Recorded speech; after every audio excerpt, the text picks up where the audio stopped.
Hello friends, this video on Ray Optics Part 42 is brought to you by examfear.com. No more fear from exam. Please make sure that you have watched all the videos till Part 41 before going ahead with Part 42. What's the thought that comes in your mind when you think of the human eye? When you think of your eye? It is something which enables us to see this beautiful world around us, right? So, we have this curiosity to know how does our eye work, what enables us to see things around us. So in order to understand how does an eye work, it is important to know the construction or the constituents of the eye. So let us see the components of eye. So here you see, which you must be thinking it's a complicated diagram, right? With so many labels and all. So let us discuss about each component one by one. So the first comes the cornea. Now, let me first tell you, this is a side view of the eye. I mean, the eye as we see, it is just the front view, right? But actually, eye is nothing but it is a kind of a spherical ball. Right? You can imagine it in this way that let us suppose there is a cavity and you have a ball and you put that ball into that cavity. So what will happen if you see it from the front, you will see it as a flat object. For example, let us suppose you have a sheet like this, which has a cavity in this way. Now you take a ball or you take some object which is oval in shape and you place this object in this way. Now what will happen if you look at this object somewhere from here? What will you see?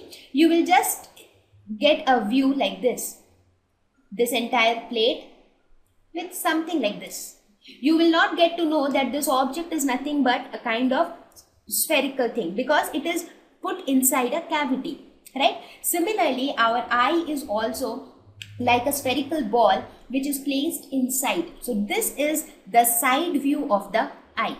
So it says that cornea, what is cornea? This is our cornea. That is the outermost covering of the eye. So that means the portion which we see, there is a thin covering over this portion.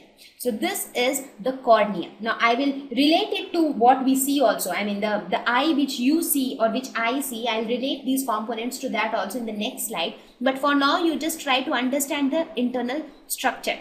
So cornea is nothing but the outermost covering. Next comes the aqueous humor. So after cornea you have aqueous humor. So this is aqueous humor. It is nothing but a fluid which has a certain refractive index. So this fluid, it is a kind of it is a watery fluid. So it has got some refractive index, right? After that we have the pupil. This is the pupil and this is the pupil. So here you have the pupil. So you are going in order from outside to inside. So the outermost one is cornea. Next is a fluid-like structure called aqueous humor. Then comes the pupil. What is pupil? Pupil is, you can consider that pupil is the door of the eye. Pupil is the place from which light enters into the eye. Because if light doesn't enter inside the eye, you will not be able to see things, right? Because I told you before, whatever we see, whenever there is a visibility, it is because of light. If you switch off the light in a room, you will not see anything which is present inside the room. So things are visible only when the light is switched on, right? So what is this pupil? Pupil is nothing but, you can remember it like this. Pupil is the door of the eye from which light enters the eye. And also remember that light enters the eye through pupil, but it doesn't come back, right? So it is a one-way door. So only entry is allowed, no exit. Next is iris. What is iris? Iris is the one which controls the pupil. So iris is the one who decides how much the pupil has to open. Whether the door has to be kept open to welcome 100 guests or the door has to be opened very little so that only one person can enter. So iris is the one who controls the pupil, that how much light should be allowed to enter. So what is the function of iris? For example, when you go in an area where there is a bright light, so very huge light, so in that case it sees that since so much of light is there, and if the entire light cannot come in, right, so the iris will change the size of the pupil accordingly, so that it can allow appropriate amount of light inside. Similarly, when there is very dim light, that means if the size of the pupil remains very small at that time, then it will become difficult. We will not be able to see. So the iris will allow the pupil to allow as much light as possible, because anyways there is insufficient light outside. So let the maximum amount of it enter the eye so that we can have a better view.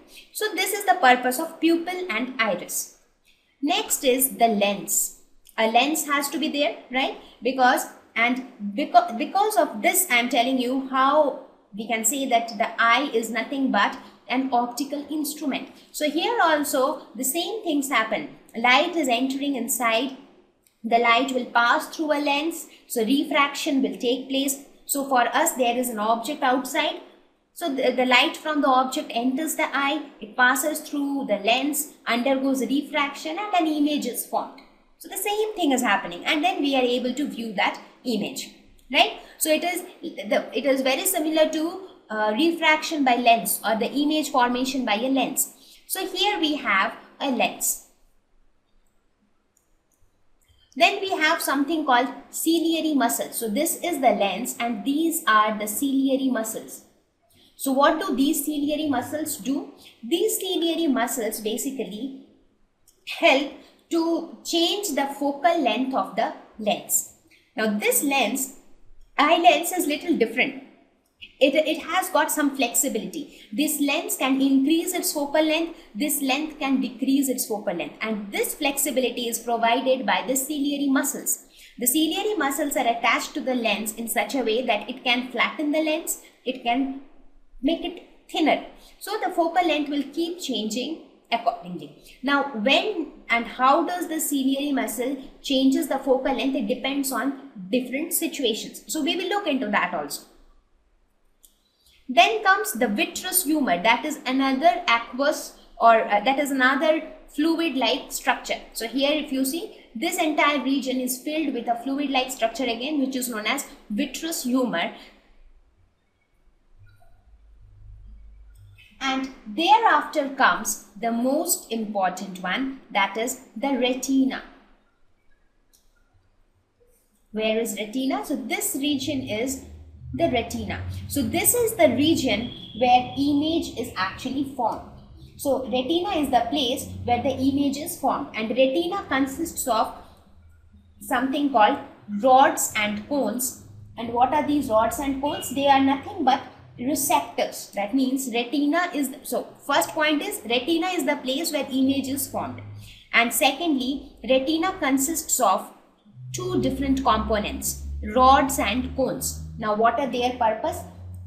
These components are actually receptors which will take this image to the brain. I mean the eye. What happens inside the eye? There is an object, an image is formed inside the eye. Now when we see that image and we understand, for example, let us suppose there is a book in front of me. I see that book.